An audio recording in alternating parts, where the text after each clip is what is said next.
Keith Privet, New York Post. Is it true that many of the throwing stars used in the failed massacre were indeed throwing stars from your own collection? The throwing stars that I use in my business were locked in my cabinet. It's this throwing star music and the throwing star sitcoms that are the real culprits. Yes, Carrie Downey, USA Today. Is it possible that your son is emulating you by mimicking certain aspects of your profession? Only occasionally have I taken my son on ninja raids, and I have never taught him to focus the killing chi of the forefathers. It is these ninja movies that are influencing our children. My son rented that Pat Morita movie, American Ninja 5. Pat Morita is the one who should go to jail. I'll pull the switch on Pat Morita myself. Ninjas don't kill people. Pat Morita playing ninjas kills people. Sid Kidman, Newsday. Ninjas do kill people.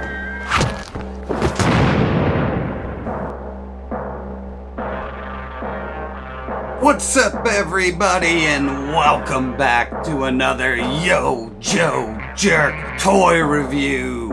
I'm your host, Earl Keats, and today we're gonna be doing a weekly haul, cause I got way too much shit and not enough time to review all this stuff. And for you guys who are new, the weekly haul is we blow through a bunch of figures real quick and just take a quick look at all these fun new toys that come out. Now, unfortunately, we're not going to be doing this guy this week. I'm going to be doing a full review on this Mezco Destro. I opened it to take a quick look at it and was completely blown away. So you guys are going to see this coming up next. So I do apologize if it feels like I baited you on it. But I'm gonna do a whole review on this sucker because it's amazing. Alright people, let's get to this weekly haul! And holy shit, my wallet got its balls kicked in this week. I have gotten so much crap over the last 2 weeks. It's freaking insane. Alright, let's start this off with the Indiana Jones Adventure series. Out of the blue, I got 3 of them, all in 1 week. I was at Target this morning and I found the Club Obi-Wan. I'm glad I pre-ordered it and it hit my credit card like a million times. They did the sculpt really good.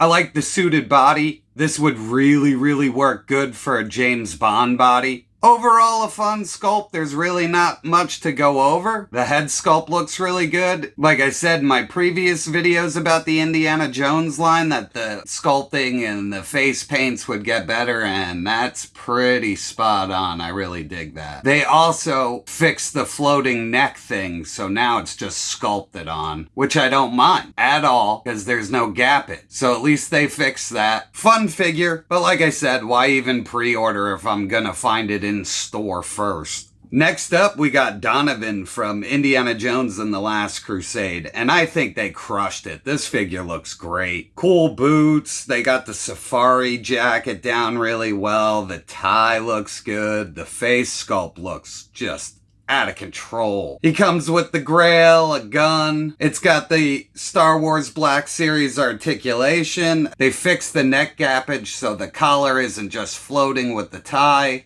He also came with the You Chose Poorly head sculpt, and this thing's awesome. He looks like the motherfucking Crypt Keeper. This just looks incredible. I am all in on these stupid, boring Indiana Jones toys. Alright, next up, we got Professor Indy. And it's just another suited body. Got the Club Obi-Wan head sculpt. It's not much different. I think the eyes are actually painted better on this one. Like I said, they fixed the floating neck problem. Pretty much just the same base body, just painted a little differently, and the jacket and vest are different. The head sculpts are the same, but like I said, I think the eye paint's a little better on this one. I think they both look really good. I did a quick head swap. It kind of spices it up a little bit and changes it. It popped on there, no problem, and it looks great. Here's him just putting his hat on. The head swap is really fun on this one. I really like it. You could take the Professor Jones head and throw it on the original Indy body, and it switches it up a lot. I really like it. I love how we can swap heads, so in the end we'll probably be able to build our ultimate Indiana Jones. Alright, next up we're going to take a look at some Marvel Legends. Another Target pre-order that I found in store before they ever sent me a shipping notification, so why even fucking pre-order them? But real quick,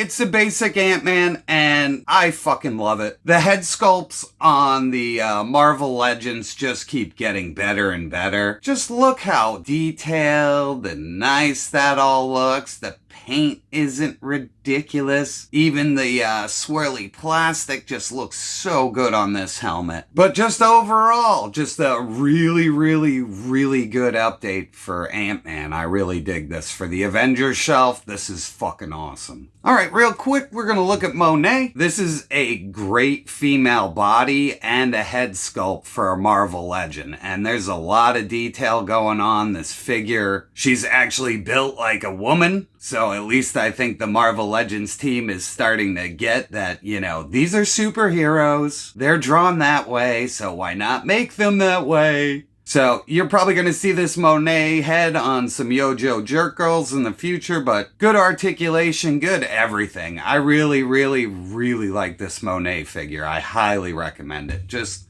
we're going to get in close for that head sculpt and just look at how good they did. All right, next up is Chamber, and again, this is another character that I'm not huge on. I basically got it for this motorcycle jacket body. Like I said, Generation X just wasn't a comic that really did it for me, and at that time period, I was reading Image comics, like when Jim Lee and Mark Silvestri and all those guys jumped to Image, so did I as a reader. So I had no interest, but like I said, this Chamber character looks great. I recognize it right away. It's a very iconic looking Marvel character with a very odd power set. The bummer on this figure is down at the feet. It is just the standard suited bodies, shoes, and legs. But up here you get a cool motorcycle jacket. And the head does pop off. And they really knocked it out of the park on this head sculpt. Like, this looks incredible.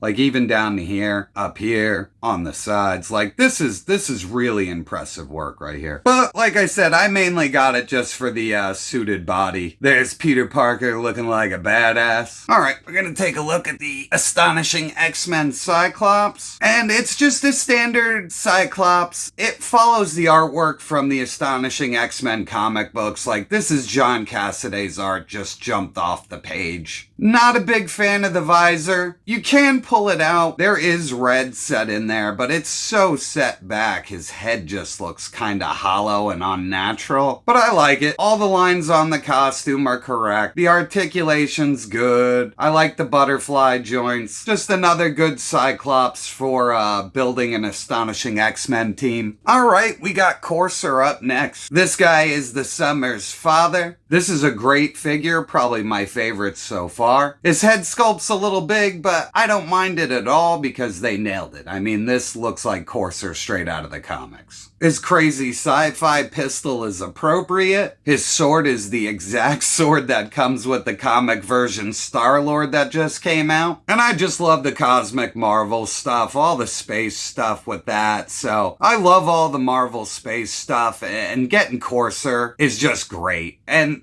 they knocked it out of the park with him. All the paint's good, articulation's good. Alright, next up is the Emma Frost that everybody hates. Now, if you've read the Astonishing X-Men comics and are familiar with artist John Cassaday's work, this is a perfect representation of his artwork. Now, it's not for everybody, but for me, this could not be a better White Queen. Now, that's just my opinion. Everybody's got a different one. But for a modern White Queen who is a part of the X-Men, this is a great figure. Now, as far as articulation goes, she is a terrible figure. Next up, we're gonna move into the G.I. Joe world. And we're gonna take a look at the new Copperhead. Now, I didn't want to do a full review on this guy because there are already a bunch of them, and to make a YoJoeJerk video takes longer than one would imagine. I'm just trying to give it to you quick because I don't think this figure's worth a full review. He is awesome. He is a vehicle driver without a vehicle again.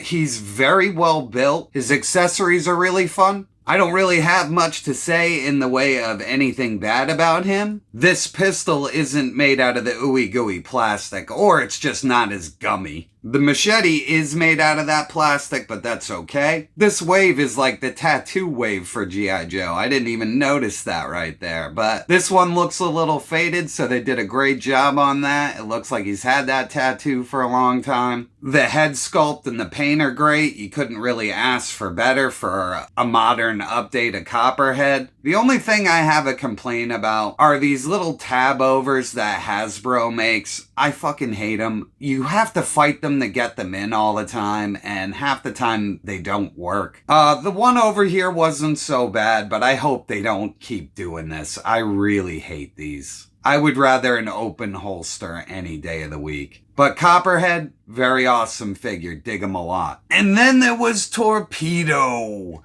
They did a fantastic job on this figure. There is so much going on with Torpedo. Now, unfortunately, some of the parts are really gummy. Like, his spear gun should just be made out of a harder plastic, because no matter what I do, this thing's curving. And I keep bending it, and it's never going to take that shape again unless I heat it up and then, like, cool it off, and I shouldn't have to do that with weapons. His little swimming flippers are made out of the gummy plastic, but they're painted really good, and they should be gummy. He's got a nice little knife and knife holster there. On this side, he's got a bunch of pouches. This machine gun's made out of the gooey plastic, but it's not that bad on this one. The gun does have a port for effects, which is really good. And the overall sculpt is just great on this guy. The mask and backpack are made perfect. It just connects right back here. And when you're not using it, you can drop it back and forward, no problem. The pack itself is very boring, but it's supposed to be a scuba tank, so it's fine. Down here, the gun clips in, no problem. Up here on the face sculpt, it's just great. He looks Hawaiian the way he's supposed to. It's really cool. And when you put the mask on and over, it just clips on over the face. Just perfect. There's not a millimeter of his skin showing. So all in all, I give this whole wave an A+. I mean, it's just a fantastic wave of just fun figures with a shitload of accessories. They really did make up for the last wave as far as I'm concerned. And them upgrading the boxes is a plus as well. So, like I said, Torpedo, great figure. Great ad.